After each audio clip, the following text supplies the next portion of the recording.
नमस्कार, बहुत स्वागत है आप सभी का। मेरा नाम है अमृतांशी जोशी और एनडीटीवी की इस खास पेशकश में आज हम बीजेपी कार्यालय में मौजूद हैं। बीजेपी जो कि सत्ताधारी दल है और सत्ताधारी दल का अगर कार्यालय है तो हलचल भी यहाँ पर लगातार बनी रहती है। देखिए, बीजेपी रोजाना नई नई योजनाएं लेकर आई है, चाहे केंद्र सरकार से बात करें या राज्य सरकार की बात करें, नई नई योजनाएं आ रही हैं और कई विषय अभी जो है सबसे ज्यादा चर्चा में है। आज बीजेपी कार्यालय में हलचल जानने के लिए हम पहुंचे हुए हैं और आप देखेंगे कि यहाँ पर बीजेपी कार्यालय में खास तौर पर जो है कार्यकर्ताओं का, पदाधिकारियों का जमावड़ा लगातार लगा रहता है। लेकिन एक खास तस्वीर जो आप देख रहे हैं यहाँ पर जो है, ये महिलाएं हैं, ये महिला मोर्चा की पदाधिकारी हैं और इनके चेहरों पर आज गुलाल है। गुलाल क्यों है वो भी जानेंगे। माया जी, अगर हम बात करें तो आज आप सभी गुलाबी कपड़ों में हैं, गुलाल में रंगी हुई हैं, क्या वजह है जो आज कार्यालय में इतना भव्य सेलिब्रेशन हो रहा है? आज हमारे लिए कितना खुशी का दिन है। हमने हरतालिका तीज का व्रत रखा, हमने गणेश चतुर्थी मनाई और हमें प्रधानमंत्री जी ने जो सौगात दी है गणेश चतुर्थी के अवसर पर, और प्रधानमंत्री नरेंद्र मोदी जी की दृढ़ इच्छा शक्ति के कारण हमारी भारतीय जनता पार्टी ने संगठन में हमें 33% का आरक्षण दिया। प्रदेश अध्यक्ष विष्णुदत्त शर्मा जी का हम बहुत बहुत धन्यवाद ज्ञापित करते हैं। हमारे स्थानीय निकायों में हमें 50% का आरक्षण दिया। मुख्यमंत्री शिवराज सिंह चौहान जी का अभिनंदन करते हैं। और अब तो धमाल कर दिया, मोदी जी ने कमाल कर दिया। विधानसभा और लोकसभा में 33% का हम बहनों को जो आरक्षण दिया है तो वो वंदनीय है, अभिनंदनीय है। पूरा महिला मोर्चा, यहाँ तो आप देख रही हैं पूरे मध्य प्रदेश के मंडल स्तरों पर ये रंग गुलाल चल रहा है, ढोल धमाके चल रहे हैं, दीपदान चल रहा है, आतिशबाजी चल रहा है। बहनों बहुत खुशी के माहौल में हैं।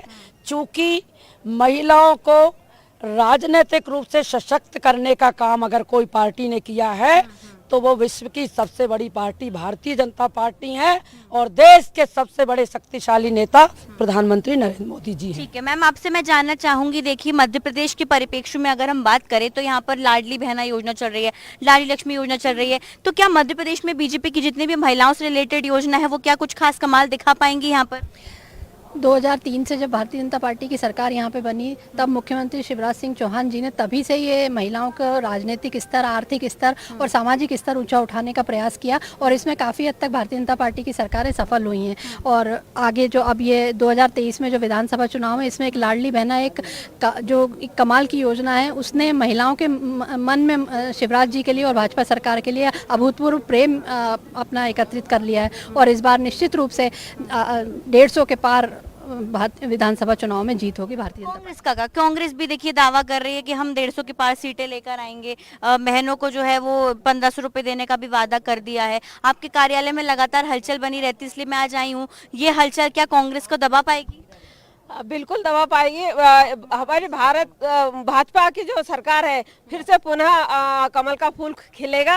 और जो अभी तक जो शिवराज भैया ने बहनों को, लाडली बहनाओं को सौगात दी है, 1250 रुपए दे रही हैं, लाडली लक्ष्मी योजना जो जारी कर रखी है उसका लाभ ले रही हैं लड़कियां भी। और मेधावी योजना है, उसके मेधावी के अंतर्गत भी बच्चियां पढ़ रही हैं और उच्च शिक्षा ग्रहण कर रही हैं। उच्च शिक्षा में भी उनको फायदा मिल रहा है। तो मेरा पूरा विश्वास ही नहीं है, पूरा अति विश्वास है कि सारी बहनाओं और सारी हम जैसे कि बुध जा भी रहे हैं, वहाँ बहनाओं से मिल भी रहे हैं, उनकी मंशा जान रहे हैं। तो सारी बहनाएं बहुत खुश है, सारे परिवार के लोग खुश हैं। और इस बार अब उनका कर्तव्य है, अभी तक शिवराज भैया ने अपना कर्तव्य निभाया है योजनाओं का लाभ देकर। अब सारी बहनाएं अपना जो चुनाव आ रहा है, चुनाव कमल का फूल को बटन दबाकर चुनाव भैया को उस ऋण से उड़न करेंगे और अपना आशीर्वाद देंगी। आपको नहीं लगता कि मध्य प्रदेश कैबिनेट की अगर हम बात करें तो महिलाओं की जो है मौजूदगी काफी कम है? मात्र मैं कहती हूँ 21 विधायक है मध्य प्रदेश में महिलाएं और सिर्फ 3 मंत्री शिवराज कैबिनेट में है। अब ये बिल आ रहा है तो क्या परिस्थितियां चेंज होगी और चुनाव में मध्य प्रदेश के लिए कोई परिस्थितियां चेंज होंगी? मध्य प्रदेश के लिए भारतीय जनता पार्टी के संगठन के अंतर्गत ऐसी कोई कमियां नहीं है। मातृशक्ति बहुत हर्षोल्लास में हमेशा रही है, क्योंकि शिवराज जी ने यहाँ मध्य प्रदेश में इतनी योजनाएं हैं, जन्म से लेकर आखिरी मतलब जो भी अंतिम जो प्रक्रिया रहती है वहाँ तक की चिंता शिवराज जी ने की है। और आज नए सदन में नया बिल मातृशक्ति के लिए नरेंद्र मोदी जी ने लाकर ये बहुत बड़ा हमें तोहफा दिया है। हमारा भारतीय जनता पार्टी एक ऐसी पार्टी है जो महिलाओं के बारे में बहुत सोचती है और बहुत चिंता करती है। इस मेरे में कहने का मतलब तात्पर्य यही है कि जो भारतीय जनता पार्टी है जो महिला के बारे में सोचती है, और कांग्रेस एक ऐसी पार्टी है जो महिलाओं का हमेशा अपमान करती रही है, और उनका तो मैं कुछ नहीं कह सकती, केवल वो अपमान ही करना सीखे हैं। वो महिला के हित के बारे में कोई उनकी अच्छी सोच नहीं रहती। और सोनिया गांधी बोलती हैं कि ये बिल तो मतलब क्या है कि राजीव गांधी जी लेकर आए थे। जब राजीव गांधी जी बिल महिलाओं के लिए लेकर आए थे, जब से आप क्या कर रहे थे? किसी ने हाथ पकड़ के रखा था आपका? आपने क्यों बिल पास नहीं किया? आज नरेंद्र मोदी जी ये बिल लेकर आए, हम तो ये मानते हैं कि मान लीजिए ये बिल हमारा पास हो गया है, तो आपके पेट में दर्द क्यों हो रहा है भाई? कांग्रेस के पेट में दर्द क्यों हो रहा है? आपको इतना बड़ा तोहफा पहले ही दे देना चाहिए थी बहनों के लिए। बिल्कुल, देखिए मध्य प्रदेश की राजनीति बहनों के आसपास सबसे ज्यादा फिलहाल में घूम रही है। मैम आपसे मैं जानना चाहूंगी, एक सवाल लूंगी कि मैं देख रही हूँ कि पूरा कार्यालय सजा हुआ है और अक्सर हम देख रहे हैं कि जन आशीर्वाद यात्राएं भी सभी जगह पर निकाली जा रही हैं। महिलाओं को उसमें कहीं से कहीं तक मैंने देखा कि महिला चेहरे बिल्कुल कम है। कविता पाटीदार के अलावा किसी का पोस्टर पे चेहरा नहीं है। हालांकि ऊपर जो पोस्टर लगे यहाँ पर तो खैर किसी के भी चेहरे नहीं है।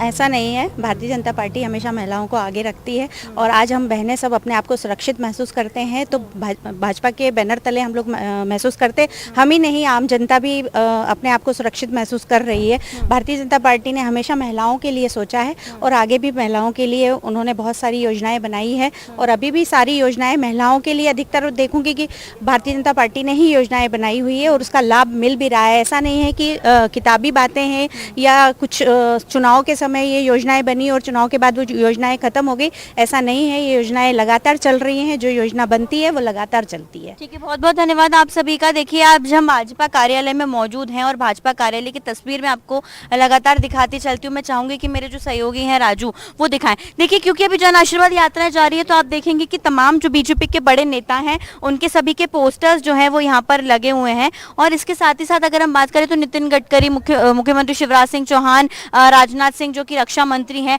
वो भी इस में शामिल हैं। और ये देखिए बीजेपी कार्यालय का मेन गेट है। हम फिलहाल यहाँ पर आप पहुंचे और अगर आप देखेंगे तो यहाँ पर भी जो है लगातार कार्यालय में हलचल बनी रहती है। और ये हलचल इसलिए भी बनी रहती है क्योंकि बड़ी संख्या में कार्यकर्ता हैं, लोग हैं, वो सभी यहाँ पर आते हैं। जानेंगे इन्हीं लोगों से। भाई साहब आप लोग कहाँ से आए हुए हैं?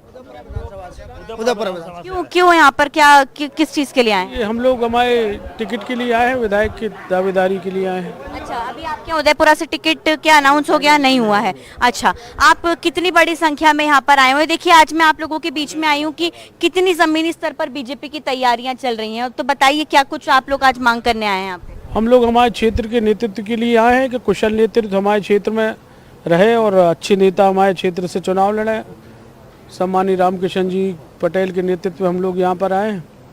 अच्छा, आप महिला भी? जी मैम आप बताइए कौन आप दावेदारी करने के लिए आए हैं? अच्छा जी आप सर मैं जानना चाहूंगी। देखिए लगातार बीजेपी में टिकट को लेकर काफी ज्यादा जो है वो खलबली मची हुई है। कल ही यहाँ पर ममता मीणा साक्षात दंडवत प्रणाम करके गई हैं गेट पर और भाजपा को इस्तीफा देकर गई हैं, तो ऐसी कोई स्थिति आपके यहाँ से भी है क्या? नहीं है। नहीं है। हम ही 5 साल से संघर्ष कर रहे हैं, पार्टी हम ही विश्वास जताएगी और हमको ही लड़ाएगी। अच्छा, पूरा भरोसा है आप? पूरा भरोसा, इतने कार्यकर्ता सब हमारे समर्थन में। तो आप यहाँ पर के शक्ति प्रदर्शन करने के लिए आए हुए हैं? शक्ति प्रदर्शन करने नहीं आए, भेंट करने आए हमारे नेताओं से। अच्छा, क्या बोले नेताओं से? क्या बातचीत हुई? कैसी तैयारियां चल रही हैं? पार्टी की बहुत अच्छी तैयारी है और सब मिलकर चुनाव लड़ेंगे, भारतीय जनता पार्टी को जिताएंगे। 150 सीट का नारा इस बार देखिए बीजेपी ने लिया हुआ है कि 150 पार इस बार करेंगे। क्या तैयारियां देखते हुए लग रहा है? क्योंकि बीजेपी कार्यालय में तो हलचल दिख रही है, जमीनी स्तर पर कितनी हलचल है? बूथ स्तर तक अच्छी तैयारियां हैं और बढ़िया। विधायक जी का भी 5 साल संघर्ष रहा है, पूरे क्षेत्र में रहे, जनता से संपर्क रहा है, इसलिए पूर्ण उम्मीद है कि इनको टिकट मिलेगी और विजय प्राप्त करेंगे। अच्छा, आपसे मैं जानना चाहूंगी, आप मुझे बताइएगा। देखिए बीजेपी में जो है टिकट को लेकर नाराजगी अभी कई नेताओं की सामने आई है, तो क्या ऐसी नाराजगी अगर मान लीजिए टिकट नहीं मिलता है, फॉर एग्जाम्पल अगर हम बात करें, तो क्या वापस दोबारा बीजेपी कार्यालय आके आप लोग टिकट की मांग करेंगे? नहीं, ऐसा नहीं। जो पार्टी का निर्णय रहेगा वही हमारा निर्णय रहेगा। और पार्टी जो निर्णय करेगी उसको हम स्वीकार करेंगे और पार्टी के पार्टी के हित में ही काम करेंगे और हमेशा हम काम करते हैं, क्योंकि कल हमारे यहाँ जन आशीर्वाद यात्रा है, उसकी तैयारी के विषय में हम आए थे और विधायक जी के साथ हैं हम सब लोग। बस इतना ही कहना। जन आशीर्वाद यात्रा का कोई असर है जमीनी स्तर पर? क्योंकि मैं देख रही हूँ कि जो है लगातार थोड़ी खिटपिट की खबरें भी आती हैं बीजेपी से बाहर। नहीं, आपको ऐसा लगता है कि खटपिट की खबरें आती है क्योंकि आप वो पक्ष देखती हैं इसलिए आती है। अगर ये पक्ष देखेंगे बूथ कौन सा पक्ष? सत्ता वाला पक्ष देखेंगी और हमारे कार्यकर्ताओं को बूथ स्तर की तैयारी देखेंगी, बूथ पे एक एक कार्यकर्ता, हमारी पोलिंग पे समिति बनी है, पन्ना प्रमुख बने हैं और सारी शासकीय योजनाओं को हम वहाँ तक ले जा रहे हैं, एक एक व्यक्ति तक जोड़ रहे हैं। तो ये तैयारी है हमारी और इस पर हम चुनाव लड़ेंगे। मुख्यमंत्री का चेहरा जो है अभी तक बीजेपी ने नहीं बताया है। जब भी सवाल किया जाता है तो कहते हैं ये केंद्र का फैसला है, केंद्र का फैसला है। तो आप लोगों ने किसी को माना हुआ है कि आपने भी फैसला मान लिया है? नहीं, ये तो विधायक दल तय करेगा। मुख्यमंत्री जब सब लोग चुन के आ जाएंगे विधायक, वो संसदीय वोट तय करेगा मुख्यमंत्री। और जो ग्वालियर में जो खराब स्थिति पिछली बार रही है, आपसे मैं जानूंगी, ग्वालियर में पिछली बार काफी खराब स्थिति रही है। सिंधिया जी उस वक्त उधर थे, उनको अच्छे वोट्स मिले, लेकिन इस बार इधर आ गए हैं। सिंधिया जी से कुछ लोगों की नहीं बनती है, ये भी बातें सामने आई और लगातार बीजेपी से कई लोग जो हैं वो कांग्रेस में शामिल हो रहे हैं। आज ही जो है बोध सिंह भगत जी कांग्रेस में शामिल हुए हैं। तो क्या वाकई में सिंधिया समर्थकों के आने से आप लोगों के बीच में जो है कुछ परेशानियां उत्पन्न हुई हैं? नहीं, कोई परेशानी नहीं हो रही। सिंधिया जी पहले कांग्रेस में थे, इसलिए वहाँ कांग्रेस भारी थी। सिंधिया जी पुनः भारतीय जनता पार्टी में है, वहाँ से भारतीय जनता पार्टी का परचम लहराएगा। मैं ये जानना चाहूंगी, मेरी ये बात है कि सिंधिया समर्थकों को जो है वो नाराजगी थोड़ी देखने को मिल रही है और ये भी हुआ है कि जब सिंधिया समर्थक इधर आते हैं तो उसके बाद भी जो है कहीं ना कहीं थोड़ी फूट बीजेपी में देखने को मिल रही है। तो ऐसा कुछ है क्या? नहीं, ऐसा नहीं है। हम लोग, सही बात तो ये है, हम डिस्ट्रिक्ट लेवल पे हमारे विधानसभा क्षेत्र की बात कर सकते हैं। प्रदेश की जहाँ तक बात है तो हम उतने ऊपर का सोचते भी नहीं, हम नीचे के कार्यकर्ता हैं और निचले लेवल पे, ग्रामीण लेवल पे, तहसील प्लेस पे या जिला के अंदर जो भी हमारी भारतीय जनता पार्टी के कार्यकर्ताओं की गतिविधियाँ हैं, हम उतना ही सोचते हैं और उतना ही आपको बताएंगे। क्योंकि कार्यकर्ता महाकुंभ भी है 25 को है और बहुत अच्छा होगा। कार्यकर्ता यहाँ पे महाकुंभ में आपको खुद पता चल जाएगा जब होगा तो भाई क्या पोजीशन है। अच्छा, आप बताइए कितना उत्साह है? आप बताइए। देखिए यहाँ पर मैं देख रही हूँ तमाम बड़े नेताओं के पोस्टर हैं। अगर कार्यकर्ता इतनी मेहनत करते तो उनके भी तो पोस्टर्स लगने चाहिए। कार्यकर्ताओं के आधार पर पार्टी में जो भी पुरानी परंपरा है उसको कायम रखती हुए जो सभी कार्यकर्ता कहें उसको पार्टी में टिकट देना चाहिए और जो लोकप्रिय हो, क्षेत्र में जीतने वाले प्रत्याशी, उसको टिकट देना चाहिए। बाकी कोई गुटबाजी नहीं है, हम सब लोग एक हैं, एक साथ हैं और कोई व्यक्ति विशेष नहीं होता है, कमल का फूल चुनाव लड़ता है। धन्यवाद। आप कुछ लेकर आए? क्या है ये? कामकाज करवाने के लिए? अच्छा, पार्टी के पास खुद ही लेकर आने पड़ रहे हैं। क्या हुआ? वो तो हम राष्ट्र हित के लिए काम करते हैं, भारतीय जनता पार्टी के सिपाही हैं। 1998 से हम भारतीय जनता पार्टी का कार्य कर रहे हैं और निश्चित ही भाजपा में अच्छे जो सर्वे कराकर अच्छे लोगों को टिकट दे तो निश्चित ही विजय होगी। सबका साथ सबका विकास पर भारतीय जनता पार्टी चल रही है। बाकी ऐसी चलने लगाएं, अच्छा सर्वे करवाएं, उसी को टिकट दे। अच्छा, यानी कि इनका कहना है, देखिए साफ तौर पर सबका, कि जो टिकट वितरण होना चाहिए वो सर्वे के हिसाब से अगर हो रहा है तो उसमें ऐसे लोगों को खास तौर पर ध्यान रखा जाना चाहिए जो कि सर्वे में आगे हैं, जो कि कार्यकर्ताओं को साथ लेकर चलते हैं। बीजेपी की लगातार आप ये तस्वीर देख रहे हैं, यहाँ पर जो है लगातार बड़ी संख्या में लोग मौजूद हैं और कहीं ना कहीं जो है, जी बताइए, क्या बताइए? कार्यकर्ताओं की भावनाओं का ध्यान रखना चाहिए पार्टी को। हमारे पार्टी के सभी वरिष्ठ पदाधिकारी और मंडल अध्यक्ष एवं सभी वरिष्ठ पूरे विधानसभा के लोग आए हैं, तो हम हमारी भावना हमारे संगठन महामंत्री जी को और हमारे संगठन महामंत्री जी को अपनी भावना व्यक्त करेंगे कि ऐसा चेहरा आए जिससे हमारी विधानसभा जो पिछली बार हम हार गए थे वो ना जीते। ऐसी भावना के लिए हम हमारे प्रदेश अध्यक्ष जी से एवं महामंत्री जी से मिलने आए। पिछली बार क्या वजह रही आप लोगों की हार की? पिछली वजह जो कमलनाथ जी ने झूठी घोषणाएं की थी उनके बहकावे में लोग आ गए थे। 2 लाख रुपए किसानों का कर्जा माफ, पेंशन वगैरह जो झूठी घोषणाएं की थी उसका दुष्परिणाम रहा था। अब जनता समझ गई है कमलनाथ जी के झांसे में आने वाली नहीं है, इसलिए इस बार निश्चित ही भाजपा की सरकार बनेगी और 150 सीट जीत के पुनः शिवराज जी मुख्यमंत्री बनेंगे। अच्छा, शिवराज जी को ही बनाना है मुख्यमंत्री? शिवराज जी को ऐसे संगठन ने अभी तय नहीं किया है चेहरा तो लोकप्रिय है, फिर जो संगठन जो विधायक जीत के आएंगे हमारे समिति बोर्ड जो तय करेगा वो मुख्यमंत्री बनेगा। हमारी महिला भी कुछ कहना चाह रही है, बताइए कितना असर है लाडली बहना वगैरह का? ज़मीन पे बहुत ही असर है और हमारी सारी मातृ शक्तियाँ बीजेपी को समर्थन कर रही हैं। मैं तो फील्ड पर जाती हूँ, मैं उदयपुरा विधानसभा में भारकच मंडल की प्रभारी हूँ। और बताइए कैसे आप कामकाज कर रही हैं? फील्ड पे अच्छा काम चल रहा है और हमारी पार्टी बूथ स्तर तक जा रही है और आज हम सभी पूरे विधानसभा के कार्यकर्ता कम से कम 50-60 लोग अपने वरिष्ठ लोगों से मिलने आए हैं और हम विधायक जी के समर्थन में आए हैं और सभी मातृ शक्तियों ने मुझे समर्थन देके भेजा है कि आप विधायक जी के लिए समर्थन करिए। देखिए, एक बात जो सामने आ रही है लगातार बीजेपी के तमाम कार्यकर्ताओं की तरफ से कि ऐसे किसी भी व्यक्ति को टिकट ना दिया जाए जिसको किसी का समर्थन ना हो। कार्यकर्ताओं ने साफ तौर पर देखिए कहा है कि उनकी भावना को समझने की कोशिश बीजेपी के तमाम बड़े नेता करें, जी कि कहीं ना कहीं उन्होंने कहा है कि उनकी भावनाओं को नहीं समझा जा रहा है। और यहाँ पर कई देखिए ऐसे कार्यकर्ता भी मौजूद है, दर्शन सिंह जी भी हैं, जो कि आज सर एक बड़ी सौगात किसानों को आपकी सरकार ने दी है। आज मैंने देखा आप स्टेज पर मौजूद थे मुख्यमंत्री जी के साथ। किसानों ने एक बात लेकिन ये मेरे को पहुंचाने के लिए कही है आपसे कि उचित मूल्य नहीं मिल रहा है उनको, तो इसको लेकर सरकार क्या करने वाली है? सबसे पहले तो मैं मुख्यमंत्री जी का आभार व्यक्त करता हूं। आज पूरे मध्य प्रदेश में खुशी की लहर है। एक बहुप्रतीक्षित योजना, प्रतीक्षित इसलिए कहूँगा कि कमलनाथ जी ने इसको बंद करने का काम किया था और किसान बहुत पीड़ित थे, बिजली के मामले में बहुत शोषित थे। आज 50% की सब्सिडी सरकार के द्वारा, जिसमें कंपनी और सरकार मिलकर, और 50% किसान हितग्राही, इसमें और सरल करते हुए योजना को एक से ज़्यादा किसान भी समूह में इस योजना का लाभ ले सकते हैं, ऐसा पहली बार हुआ। इसके लिए माननीय मुख्यमंत्री जी का आभार। और मैं निश्चित तौर पे कह सकता हूं कि ये मील का पत्थर किसानों की जिंदगी के लिए साबित होगी और जो लाभ का धंधा, खेती में लागत कम हो, उसका उत्पादन बढ़े और उसके मूल्य की गारंटी हो, इस दिशा में हमारी सरकार काम कर रही है। निश्चित तौर पर आज मध्य प्रदेश देश के लिए खेती के मामले में अग्रणी राज्य बनेगा। आपके साथ ये कई कार्यकर्ता यहाँ पर मौजूद है, मेरी इन सबसे अभी बातचीत हुई। इन्होंने एक बार बात रिपीट की है कि कार्यकर्ताओं को उपेक्षित ना हो किया जाए, उनकी बात को सुना जाए, उनकी भावनाओं को समझा जाए। तो क्या बीजेपी इन सब चीजों में लगी हुई है, क्योंकि अब मात्र 2 से 2.5 महीना बाकी है चुनाव में? मैं तो आपसे ही एक बात पूछना, पूरे देश में कार्यकर्ताओं की पार्टी किसको कहा जाता है? केवल हमारी पार्टी। कैडर की पार्टी किसको कहा जाता है? केवल हमारी पार्टी। बाकी तो सब परिवार की पार्टियां हैं।